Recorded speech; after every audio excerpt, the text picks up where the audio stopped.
Hello friends, good morning. આજે હું બનાવી રહી છું ચોળીનું શાક.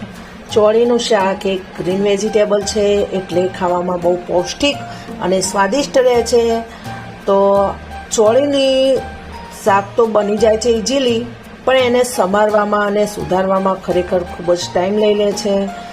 તો એની અંદર આપણે જ્યારે ચોળી લાવીએ છીએ ત્યારે હું એને આગલા દિવસે સાંજે જ સમારી લઉં છું, એને સુધારી લઉં છું અને આ રીતે ઝીણી ઝીણી કટ કરી લઉં છું. હવે ચોળીનું શાક સાવ સીધું અને સરળ છે, એકદમ કોઈ જ કઠલા વગરનું છે ને ઇઝીલી બની જતું છે. બરાબર છે. એના માટે મેં આ લસણ લઈ લીધું છે. લસણને હવે હું સરસ રીતે ટીચી લઈશ અને એને કદ્દુકસ કરી લઈશ અને પછી આપણે એને વઘારી દઈશું. બરાબર છે. ચાલો ત્યારે હું લસણને પહેલાં ફૂટી લઉં. ચાલો આપણે હવે લસણને પહેલાં ટીચી લઈશું.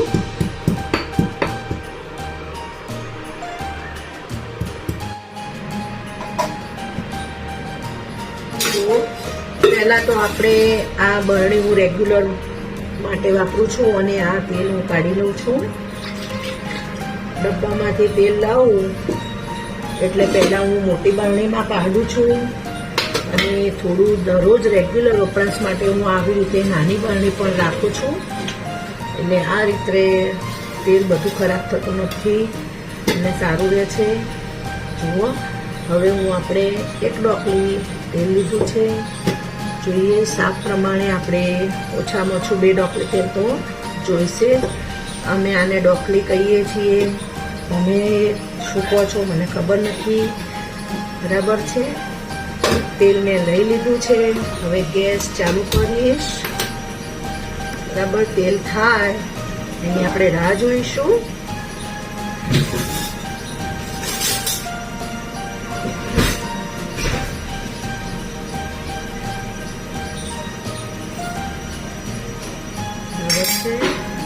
સાથે આપણે મસાલું પણ કાઢી લઈશું. મસાલું મેં લઈ લીધું છે.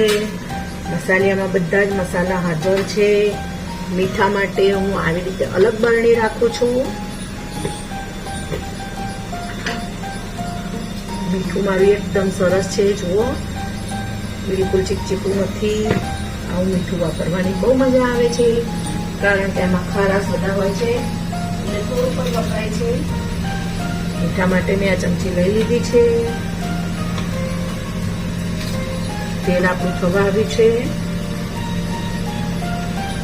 હવે આપણે એને લસણ નાખી દઈશું. એમાં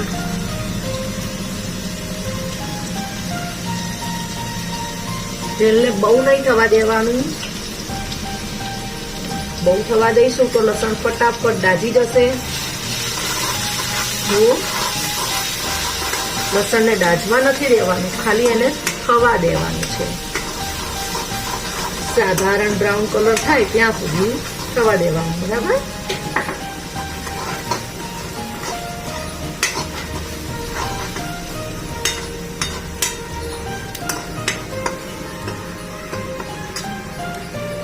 ચોળી ગ્રીન વેજીટેબલ છે એટલે આપણને લોહી વર્ધક છે.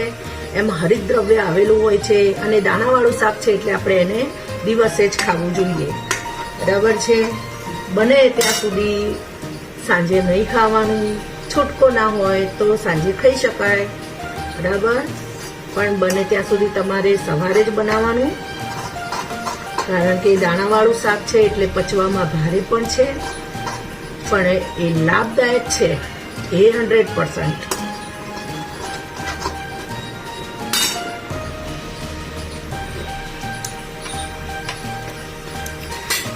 હવે આપણે એની અંદર થોડી હિંગ નાખી દઈશું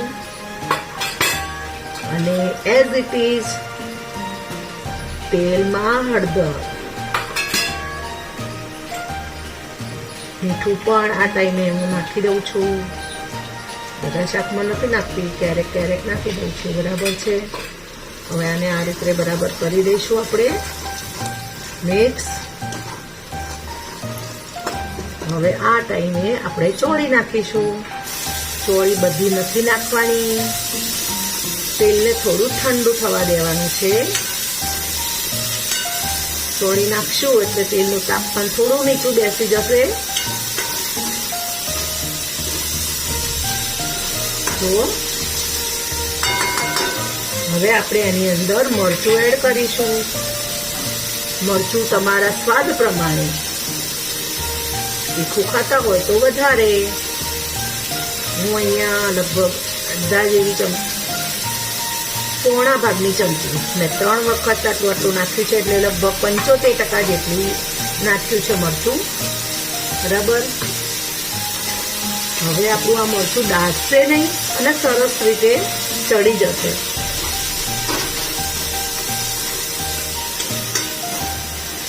બસ જો હવે આપણી આ ચોળી પણ શેકાઈ ગઈ છે, એટલે હવે બીજી આ વધારાની ચોળી આપણે એમાં મિક્સ કરી દઈશું.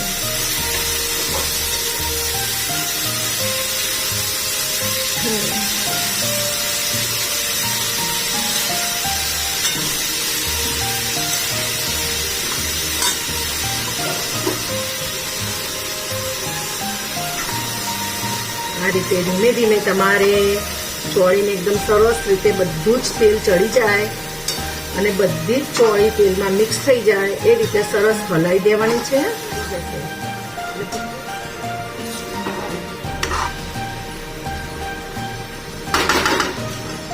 હવે આ ચોળીને આપણે 5 મિનિટ જેવી થોડી તેલમાં કડકડવા દઈશું.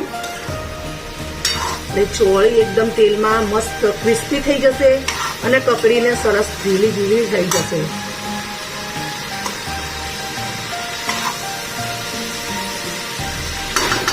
ત્યારબાદ આપણે એની અંદર થોડું પાણી. આપણી ચોળી સરસ કકડીને તૈયાર થઈ ગઈ છે. હવે આપણે એની અંદર પાણી એડ કરીશું. બરાબર છે. મેં આ 1 ગ્લાસ પાણી લીધું છે. હું જોઈતું જ નાખીશ. આમાં આપણે ચોળીમાં પણ પાણીનો ભાગ વધારે જ હોય છે. જો મેં સાવ અડધા ગ્લાસ જેટલું જ પાણી નાખ્યું છે. હવે એને ધીમા તાપમાને ચડવા દઈશું. પહેલાં એકવાર સરસ ઉકળવા દઈશું. આ રીતે જુઓ, જો ફટાફટ ઉકળી રહ્યું છે. એટલે હવે આપણે એને ધીમો તાપમાન કરી દઈશું અને એને ચડવા દઈશું ઢાંકીને. આ રીતે મેં સરસ હવે ઢાંકી દીધું છે. હવે એને ધીમા તાપમાને શાંતિથી ચડવા દઈશું. બરાબર છે. જો આપણું ચોળીનું શાક સરસ રીતે તૈયાર થઈ ગયું છે.